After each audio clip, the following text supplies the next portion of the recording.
हरि ओम हरे कृष्ण। हमारी प्लेलिस्ट मानव निर्माण के आज के इस 10वें भाग का हमारा विषय है कि पढ़ाई में मन क्यों नहीं लगता। विद्यार्थी चाहे जिस भी उम्र के हों, सबकी यह कॉमन समस्या है और आप समझ सकते हैं कि यदि पढ़ाई मन लगाकर नहीं होगी तो परिणाम क्या होंगे। कोई भी काम यदि मन लगाकर नहीं होता तो परिणाम हमारे हाथ में बहुत ज़्यादा नहीं होते। आज की इस वीडियो में हम 15 प्रमुख बिंदुओं पर बात करेंगे, 15वें नंबर से लेकर क्रम से सबसे महत्वपूर्ण पहले नंबर तक। बाद में 2 महत्वपूर्ण सलाह मैं आप लोगों को दूंगा। यदि सभी बच्चे इसको ध्यान से सुनेंगे और जीवन में उतारेंगे तो निश्चित तौर पर आश्चर्यजनक परिवर्तन उनको मिलेंगे। तो 15वें नंबर पर हम शुरुआत करते हैं शारीरिक तल से। 15वें नंबर से 10 नंबर तक हमारी जो भी विषय वस्तु हैं वो शारीरिक आधार पर हैं, क्योंकि जिस प्रकार आप पढ़ाई में बैठते हैं और फिर नींद आती है तो उसमें शारीरिक जो कारण होता है वो ज़्यादा होता है मानसिक की अपेक्षा। शरीर में प्रमाद है, आलस्य है, तो जाहिर सी बात है नींद आएगी। और वो प्रमाद और आलस्य क्यों है, इस बात पर भी हम चिंतन करेंगे। तो 15वें नंबर पर सबसे पहले हमारा आता है कि हम गंदे मित्रों को तिलांजलि दे दें।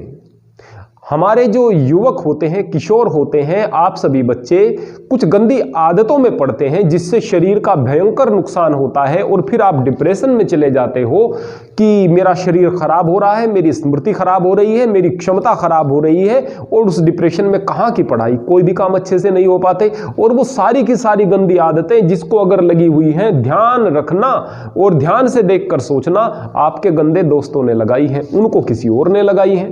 तो ये संक्रमण ऐसे ही फैलता है। सबसे पहले तो गंदे दोस्तों को तिलांजलि आप दे दें।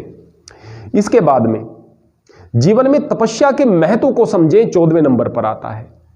ब्रह्मचर्य के महत्व को समझें।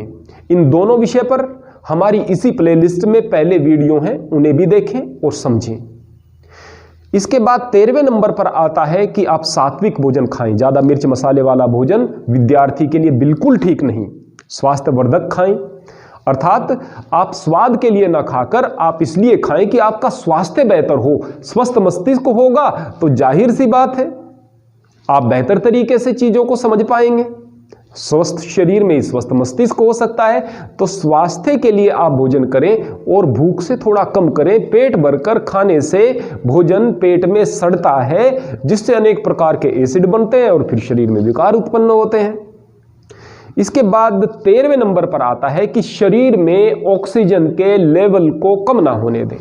अगर ऑक्सीजन का लेवल शरीर में कम होता है तो आपको आलस्य भी आएगा और शरीर के अंग प्रत्यंग सुचारू रूप से काम नहीं कर पाएंगे। कई प्रकार के बीमार आप हो जाएंगे। आपके फेफड़े क्या काम करते हैं? जो ऑक्सीजन जाती है आप सांस में लेते हैं, जब खून फेफड़ों तक आता है तो ऑक्सीजन उसमें घुल करके हमारे अलग अलग अंगों तक पहुंचती है और खून की जो अशुद्धियां होती हैं कार्बन डाइऑक्साइड के रूप में फेफड़ों से बाहर निकलती हैं। लेकिन जब आप सांस सामान्य तौर पर ले रहे हैं तो ना तो पूरी सांस बाहर जा रही है और ना ही पूरी सांस आप अंदर भर रहे हैं, जिसकी वजह से शरीर में ऑक्सीजन का लेवल थोड़ा कम रहता है। और जब ऑक्सीजन का लेवल कम रहता है तो ध्यान रखना, जवाई केवल तभी आएगी जब ऑक्सीजन के लेवल की कमी है। कभी भी यदि आपके शरीर में ऑक्सीजन पूरा है, आपको जवाई आ ही नहीं सकती है। बैठे बैठे नींद आना, आलसी सा हो जाना, सुस्त हो जाना, ये ऑक्सीजन की कमी का नतीजा हुआ करता है। तो इसके लिए आप सुबह ब्रह्म मुहूर्त में उठें, शांत वातावरण में बैठें। आप प्राणायाम की बहुत सारी विधि जानें या ना जानें, लेकिन गहरे गहरे सांस लें। पूरा सांस अंदर लें, पूरा सांस बाहर छोड़ दें, पूरा सांस अंदर लें, पूरा सांस बाहर छोड़ दें। घड़ी में देखकर आप 15 मिनट ऐसा कर लीजिएगा और आप आश्चर्यजनक परिवर्तन अपने जीवन में पाएंगे। आपकी कार्य क्षमता बढ़ेगी, आपका आलस्य समाप्त होगा, आप चुस्त दुरुस्त अपने आप को पाएंगे। ये आश्चर्यजनक परिणाम इस काम के होंगे। जो आपको छोटा सा काम लग रहा है, कोई जोर नहीं पड़ रहा, लेकिन 15 मिनट निकाल लीजिएगा इस काम के लिए। इसके बाद 11वें नंबर पर आता है कि आप फल और सब्जियों के महत्व को समझें, विटामिन्स के महत्व को समझें। ये जो विटामिन्स होते हैं यही आपके शरीर के एंटीऑक्सीडेंट्स होते हैं। आपके शरीर के अंदर जो ऑक्सीडेंट्स बनते हैं, जो फ्री रेडिकल्स बनते हैं, उसका कारण है कि जब आप भोजन खा रहे हैं, पेट भर के खा रहे हैं, ऊटपटांग खा रहे हैं या कुछ भी ठीक ठाक भी खा रहे हैं तो कम मात्रा में सही, लेकिन जब भोजन पचता है तो कुछ फ्री रेडिकल्स बनते हैं जो शरीर का विष होते हैं, जहां जिस अंग में जाएंगे वहां दर्द और विकार पैदा करेंगे, मस्तिष्क में कमजोरी आएगी, आंखों की रोशनी कम होगी, अनेक प्रकार के विकार आएंगे।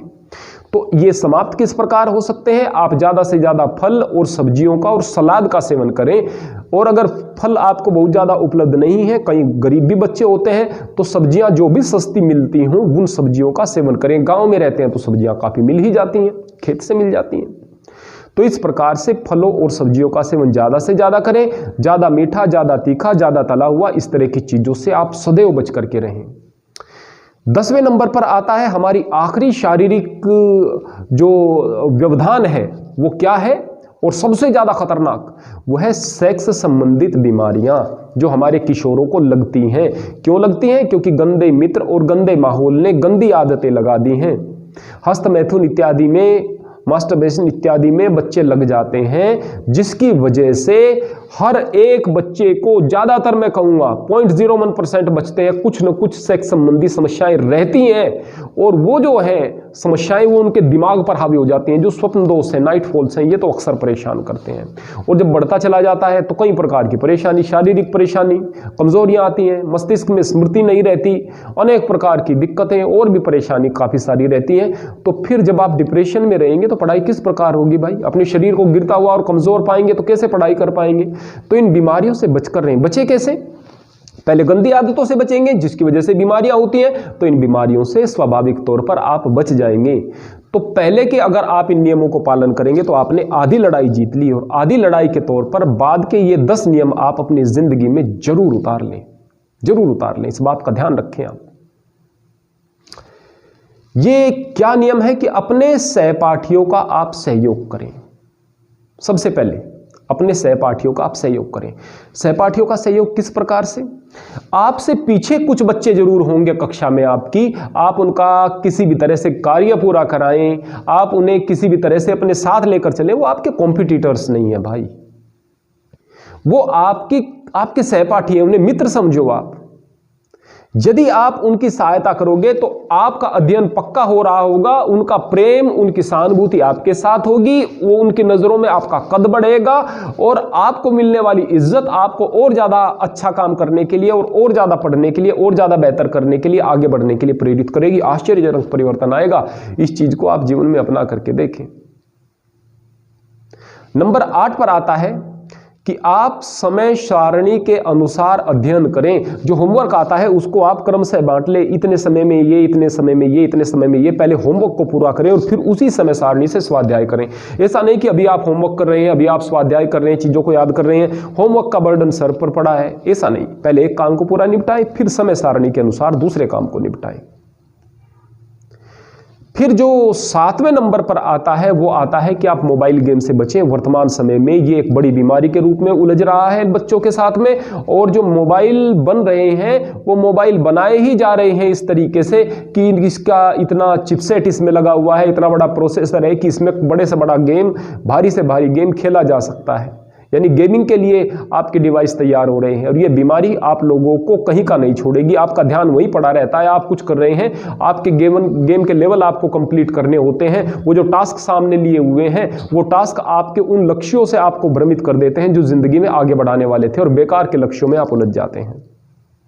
6ठे नंबर पर आता है आप सोशल मीडिया से बचें। आपने फेसबुक को देखना शुरू किया, ये चाचा, ये ताऊ, ये मामा, ये फूफा, उनके बच्चे ये वहाँ गए, ये वहाँ गए, कुछ मित्र ये कर रहे हैं, आप ऐसे करते जा रहे हैं, कुछ कमेंट्स कर रहे हैं, कुछ जवाब दे रहे हैं। 1 मिनट के लिए पकड़ा था तो आपका 1.5-2 घंटा उसमें चला गया, बेकार की बात। आप सोशल मीडिया पर व्हाट्सएप से भी बचें, टेलीग्राम से बचें, आप फेसबुक से बहुत ज़्यादा बचें, इंस्टाग्राम से बचें। इन चीज़ों से बचकर रहें। खामखा के लाइक के चक्कर में आप अपनी ज़िंदगी को लाइक करना भूल जाते हो, इस बात को ध्यान में रखो।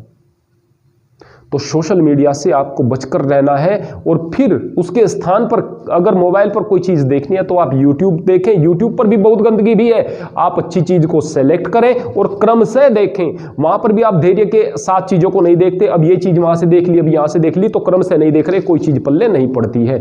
क्रम से देखें, अच्छी चीज़ों को देखें, और आप नियत कर लें कि मुझे 20, 30, 40 मिनट से ज़्यादा प्रयोग नहीं करना। 2-3 वीडियो देख ली अच्छी, 1-2 चैनल आपने जो भी सब्सक्राइब किए होंगे उनको देख लिया, उसके अलावा कुछ नहीं करना है, बस अपना पढ़ाई करना है, दूसरी चीज़ें करनी है। 5वें नंबर पर आता है अपनी इच्छाओं को कम करें। जितनी ज़्यादा इच्छाएं होंगी फिर वो पूरी नहीं हो पाती, तो वहाँ पर ध्यान पड़ा रहता है और ये इच्छाएं आपके ध्यान को भंग करती हैं। शौक अगर कोई होता है तो भविष्य के लिए पाल लें, भविष्य में इसको बड़ा करके पूरा करूँगा, इस तरह से पाल लें तो ये निश्चित तौर पर आपके आगे बढ़ने का एक मार्ग होगा।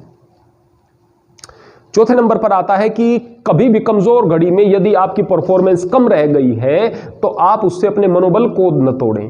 आप सोचें कि आज मेरा दिन नहीं था, कोई बात नहीं, आज मेरी तैयारी नहीं थी, कोई बात नहीं, तैयारी करूंगा, अब मेरा दिन आएगा, मेरा वक्त आएगा तो मैं बेहतर करूंगा। आप अपने आत्मविश्वास को कभी न गिरने दें। टूटे हुए आत्मविश्वास से आप बहुत कुछ बड़ा कर ही नहीं सकते हैं। और अब बहुत 3 महत्वपूर्ण बिंदु रह जाते हैं। जो तीसरे नंबर पर आता है कि अपने माँ बाप से बहुत मोहब्बत करें और उनके लिए कुछ करने का जज्बा रखें, अपने कुल के लिए, अपने खानदान के लिए, अपने दादाजी के लिए, अपनी दादी जी के लिए, अपने कुटुंब के लिए कुछ ऐसा करूंगा कि मैं उनके लिए गर्व का विषय बनूं। यदि ये चीजें ध्यान में होंगी तो जिंदगी की सारी कठिनाइयां बोनी लगने लगेंगी। ये जज्बा अगर पैदा कर लिया, कैसे? सोच सोच कर, मेरे माँ बाप ये हैं, मेरे घर वाले ये हैं, इन्होंने मेरे लिए किया है, इनकी मुझसे आशाएं हैं, मैं ये करके दिखाऊंगा, कितना आनंद होगा। उस आनंद की घड़ी को देखो, और उससे बढ़कर कोई आनंद होता ही नहीं। जब अपने परिवार के लिए गर्व का विषय आप बन जाते हैं, जब इस चीज का बार बार चिंतन करोगे तो ये जज्बा पैदा होगा, और ये जज्बा पैदा हो गया तो फिर आप नहीं रुकोगे, पक्की बात है। फिर इसके अलावा दूसरे नंबर पर आता है कि जिंदगी में आपको बहुत सारे ऐसे लोग जरूर मिलेंगे जो आपको अंडर एस्टिमेट करेंगे, जो आपको कमतर कहेंगे, जो आपको यह कहेंगे कि आप पीछे ही रहोगे, आप आगे बढ़ नहीं सकते, जो आप पर तंज कसेंगे, जो कि आपको नाकाबिल सोच रहे होंगे। ऐसे लोगों के लिए सोचें कि इनको मुझे कुछ करके दिखाना है, इनको मैं जबान से जवाब नहीं दूंगा, इनको अपने कर्मों से, अपनी योग्यता से, अपनी क्षमता से जवाब दूंगा। ये अगर जिद आपने पाल ली तो फिर तो आप रुकोगे नहीं, रॉकेट बन जाओगे आप, रॉकेट, पक्की बात है। तो इस जिद को अपने अंदर पालना सीखें। ये 2 चीजों के लिए आप अभ्यास करें। माँ बाप के लिए कुछ करना है, जो प्रतिद्वंदी है, जो तंज कसने वाले, उनको करके दिखाना है। माँ बाप के लिए कुछ करना है, जो प्रतिद्वंदी है, उनको कुछ करके दिखाना है। जो कमियां निकालने वाले, उनको करके दिखाना है। रोज इस चीज का अभ्यास करें, रोज इस चीज को ध्यान में लेकर के आए तो निश्चित तौर पर आप अंदर से बहुत मजबूत बन जाओगे। और ये चीजें आपको एक ऐसी ऊर्जा देंगी जो कहीं से आप नहीं प्राप्त कर सकते। और जो नंबर पहले पर आता है उसको हम सबसे गौण समझते हैं, वह है ध्यान। हमारा ध्यान विकृत हो रहा है। ध्यान को बांटने वाली बहुत सारी चीजें हैं, बहुत सारी रेडिएशंस हैं जो हमारे ध्यान को बांट रही हैं। बहुत सारे डिवाइस हैं, मोबाइल है, टीवी है, टीवी पर बहुत सारे चैनल है। पहले एक चैनल आया करता था, उससे पहले टीवी नहीं था, वो तो बात अलग थी, वो तो जमाना अलग था। टीवी पर एक चैनल आता था, वहां पर भी अच्छी चीजें आती थी, रामायण महाभारत इत्यादि, उसमें कुछ संस्कार की बातें हुआ करती थी। जो प्रोग्राम आते थे लोग ध्यान से देखते थे। फिर बहुत सारे चैनल आए, फिर रिमोट से बस चैनल बदलने पर रहे, देखा कुछ नहीं, जमकर कोई चीज नहीं देखी, और बस आदमी विकृत होना शुरू हो गया। और फिर मोबाइल पर फिर कहां कहां, जितनी ज्यादा चॉइस उतना ज्यादा आप लोगों का ध्यान विकृत हुआ है, उतना ही ध्यान विकृत होता है। तो ध्यान की विकृति के बहुत सारे माध्यम हैं, लेकिन ध्यान को एकाग्र करने का एक ही माध्यम है कि आप ध्यान लगाएं। ध्यान कैसे लगाएंगे, मेडिटेशन कैसे करेंगे? सही विधि आपके पास में नहीं है। आप कहीं पर भी तलाश करें, YouTube पर तलाश करें, कोई सही विधि नहीं है। क्योंकि अलग अलग बच्चों के लिए, अलग अलग स्थान पर, अलग अलग बीमारियों के लिए और अलग अलग लेवल के लोगों के लिए अलग अलग प्रकार की ध्यान की पद्धतियां हैं। उसके लिए आने वाले समय में हमारी ध्यान की एक श्रृंखला आएगी, सीरीज आएगी, उसको आप क्रम से देखें और उसमें फॉलो करें। आपकी बीमारियों से, जो शारीरिक बीमारियां हो गई हैं आपकी, उनसे बचने के लिए भी ध्यान है, और मेडिटेशन होगा आपकी पढ़ाई में ध्यान को एकाग्र करने के लिए भी। आप देखते रहिएगा, निश्चित रूप से आपको फायदा होगा। ध्यान जरूर कीजिएगा। बाद में 2 सलाह मैं आपको देना चाहूंगा, वो क्या? एक तो ये कि सुबह आप जरूर जल्दी उठकर प्रार्थना के नियम को अपने जीवन में बना लें। आप मालिक से कहें, मेरे मालिक, मैं कमजोर हूं, मैं जब भी प्रार्थना करता हूं, कि जब भी मैं संकल्प लेता हूं कि मैं इस बुराई से छूट जाऊंगा, मैं फिर उसमें फंस जाता हूं, मैं कमजोर हूं, तेरे नाम का सहारा मिले, तेरी ताकत मिले तो मैं इन बीमारियों से छूटूं। मुझ पर इतनी दया बनाकर रखना कि जो बुराइयां हैं उनसे छूट जाऊं और आगे कोई बुराई ना पड़े। इस प्रकार की प्रार्थना आप रोज करें परमात्मा से। और आखिर में मैं एक बात और कहना चाहूंगा, एक सलाह और है कि आपको अक्सर ऐसा लगेगा कि मैंने बहुत कुछ खो दिया है, बहुत कुछ खोते हैं आप लोग, लेकिन अगर आपने इस आत्मग्लानि से अपने आप को भर लिया तो आगे जो शेष है उसको भी प्राप्त नहीं कर पाओगे। आप अपने अंदर एक जज्बा भरें, जो मैंने खो दिया वो मेरी गलती थी, लेकिन आगे जो मैं प्राप्त कर सकता हूं उसको मैं और ज्यादा प्राप्त करके पहले हुए डैमेज को भी कंट्रोल करने की कोशिश करूंगा, और मैं उसकी भी भरपाई करते हुए एक आदर्श इंसान बन के दिखाऊंगा। इस प्रकार से अपना जज्बा लेकर के आगे बढ़ें। भविष्य में जो कुछ होने वाला है, जो आशाएं हैं, उन पर ध्यान रखें। जो भूतकाल में गलतियां हुई हैं उनको नज़रअंदाज करके उनको छोड़कर आगे बढ़ने की प्रवृत्ति को अपनाएं। निश्चित तौर पर आपके जीवन में आश्चर्यजनक परिवर्तन होंगे। हरि ओम, हरे कृष्ण।